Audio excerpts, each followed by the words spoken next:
For Ms. Abrams, thank you for joining us today. Out of all the challenges that you and other witnesses have described in carrying out the election this November, what worries you the most?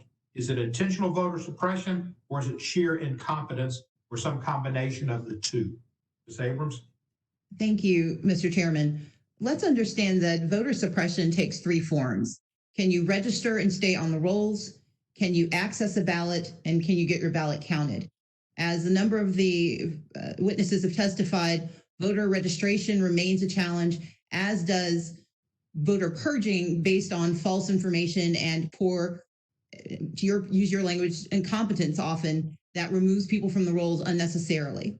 But what we also have to focus on is the ability to cast a ballot. As Ms. Bishop pointed out, the challenge that we face is that there are populations that only have one method of casting their ballot because of disability, because of language barriers, because of homelessness or displacement due to evictions and foreclosures through COVID-19, or because they are unable to participate otherwise in the process of voting by mail. They need to go in person. And so my deep worry is that because we focus on one or the other to the exclusion of one of those processes, we do not use the full toolbox at our disposal, and we invalidate the opportunity to vote.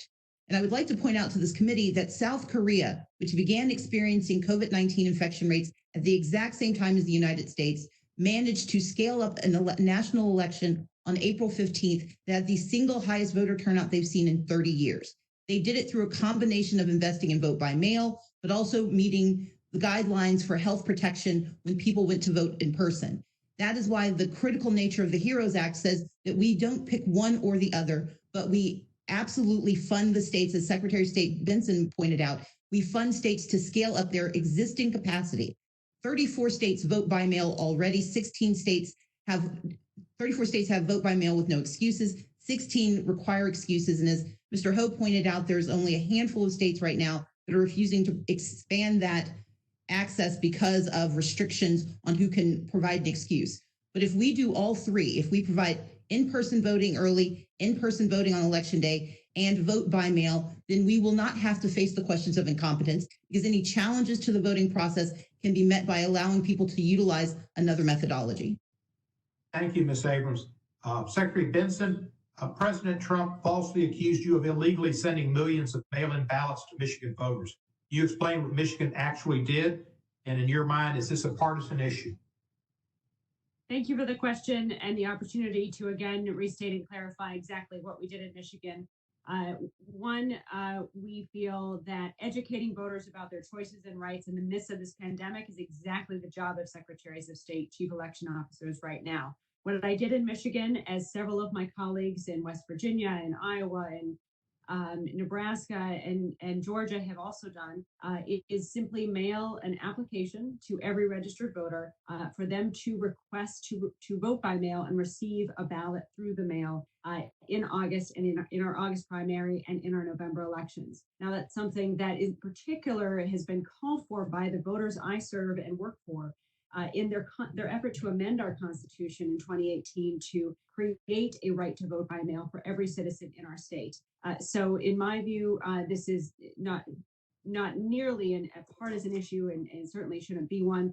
The responsibility and authority that secretaries of state have to educate and inform citizens about their rights, particularly in this time of great uncertainty, and give them the clarity as to how they can exercise vote regardless of who they vote for, is critical. And I also want to mention two things, if I can, because there's been a lot of misinformation also about what happens when you get an application and why this is so different than getting a ballot.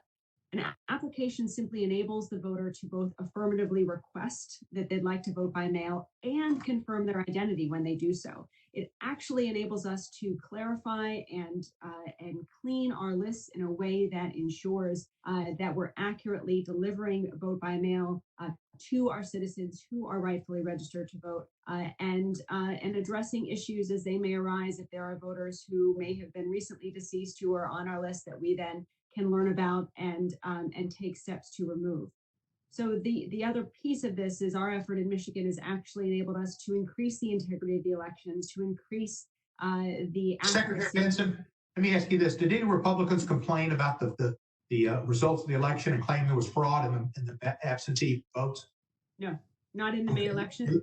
Yes, yes. And Just let me ask you this.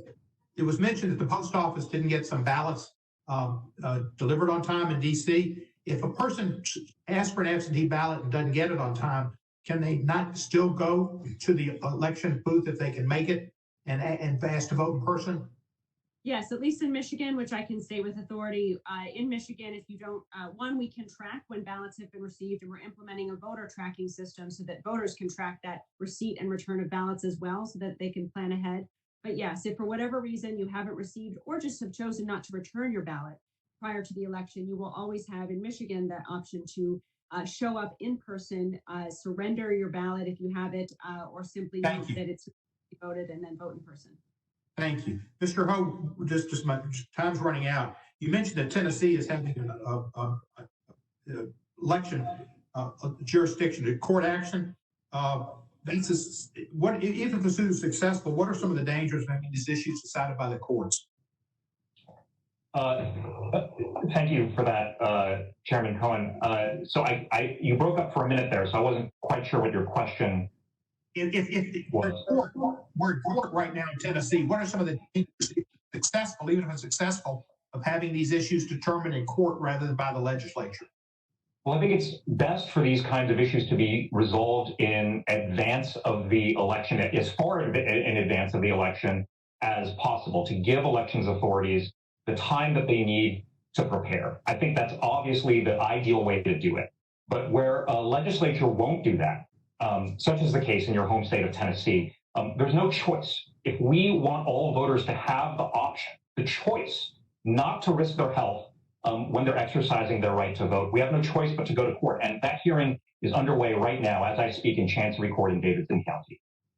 Thank you, Mr. Ho, for your action. My time is up, and I'd now like to recognize Mr. Johnson for 5 minutes.